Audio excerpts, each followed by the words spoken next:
Tilray shares are on a tear today. Its beverage alcohol segment driving its fourth quarter earnings beat, and for the first time, that segment exceeding the size of its cannabis segment by revenue. Joining me to discuss, Irwin Simon, Tilray CEO. Irwin, it's good to see you. Thanks for joining us. Good to see you, Julie. How are you? I'm doing well, thank you. I want to dig into this beverage alcohol side of the business here because you saw big growth. That by revenue, at least last quarter, was bigger than the cannabis business. And I know in addition to being one of the biggest craft brewers in the country, you guys are also rolling out a lot of new product there, non-alcoholic beverages, energy beverages. So I'm kind of curious if you can get a little more granular here, where that growth is coming from. Is it some of those new products? Is it beer? What's going on?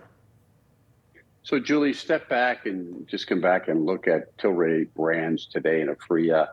You know, I took over the business in 2019. It was a $50 million business. And cannabis, you know, legal in Canada from a recreational and from a medical standpoint.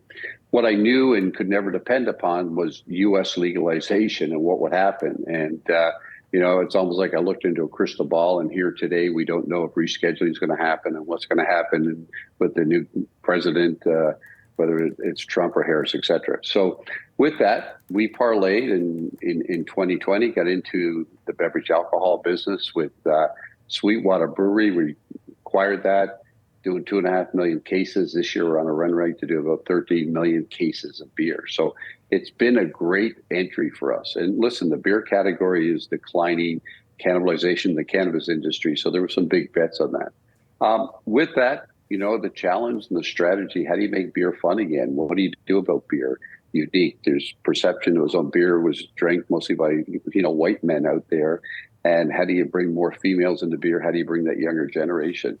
And also, we repositioned ourselves as Tilray Beverages. We got into the water, the energy drinks, non-alcoholic beer, and really came out with some great fun products within the beer category. And that's where we're seeing the growth. Now, you know, Sweetwater was owned by an entrepreneur. We acquired that from him.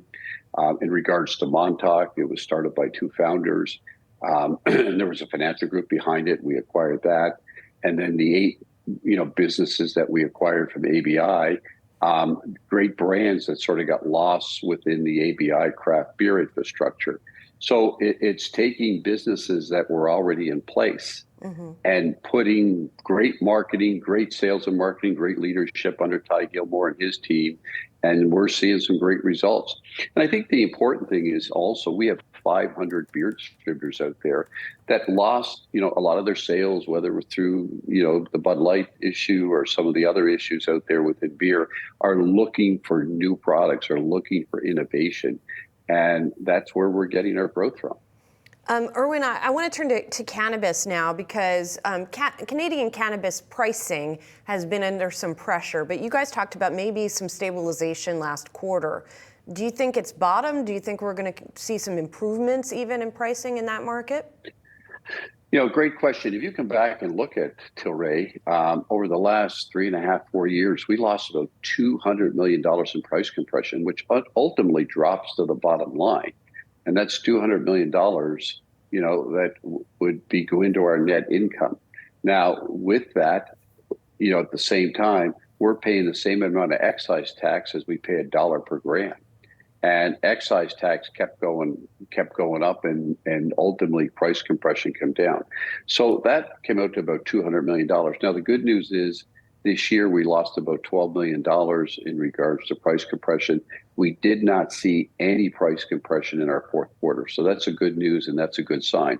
And that, again, Julie, is you introduce new innovation products. I think, you know, as I mentioned on our conference call, 90% of our products come from us making them ourselves. So we can innovate. We have unique products out there, you know, and we really look at what our genetics are, what our, you know, strength are in regards to potency. So that is something that's real important instead of just putting out a regular pre-roll or just putting out regular flowers. Right. And hopefully we can get some price in there. You know, I always like to ask you about regulation, Irwin, and this, of course, being a presidential election year, I can't help but compare cannabis to another industry that wants to see deregulation or maybe re-regulation, and that's the crypto industry, which has been very, very aggressive this season in sort of targeting candidates and being very outspoken on that front. It feels like cannabis has been a little quieter, and I'm wondering what your take is on whether the industry has been assertive or aggressive enough in lobbying its case in Washington, particularly this year. Listen, we've been lobbying for the last 4 or 5 years, and every time we get to, the finish line, something changes, okay? And, President Biden came back and, push this up to different agencies in regards to rescheduling, and the recommendations have come out and suggested rescheduling. And where cannabis is today, it's, from a rescheduling standpoint, is a Schedule 1 narcotic, which is higher than heroin and cocaine, which is crazy.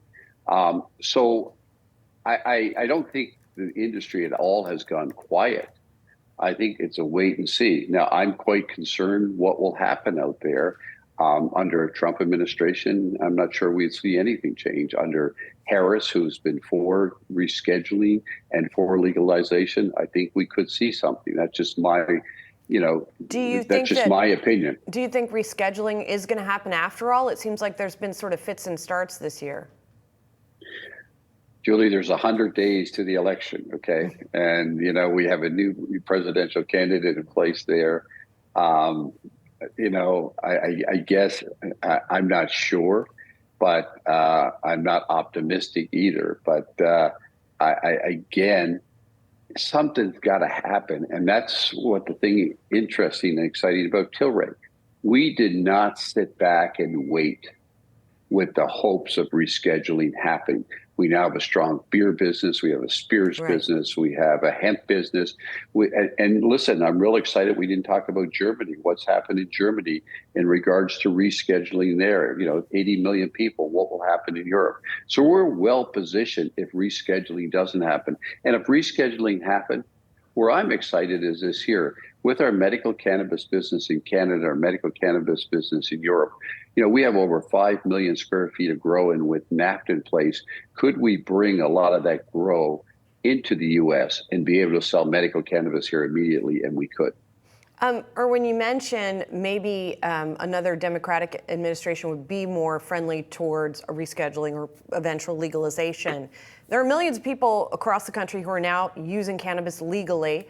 Do you think they'll be voting with that as an issue in November?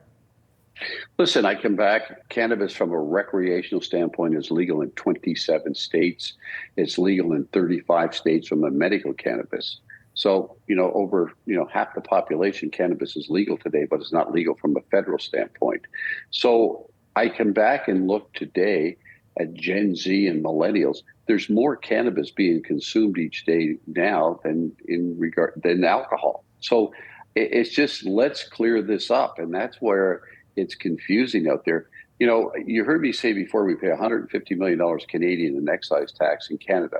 There's over close to $1 billion in excise tax paid in the Canadian cannabis industry that the Canadian government has been able to, achieve with legalizing cannabis. If you take the 10 times, there's $10 billion of, tax dollars that the U.S. government could be bringing in from cannabis.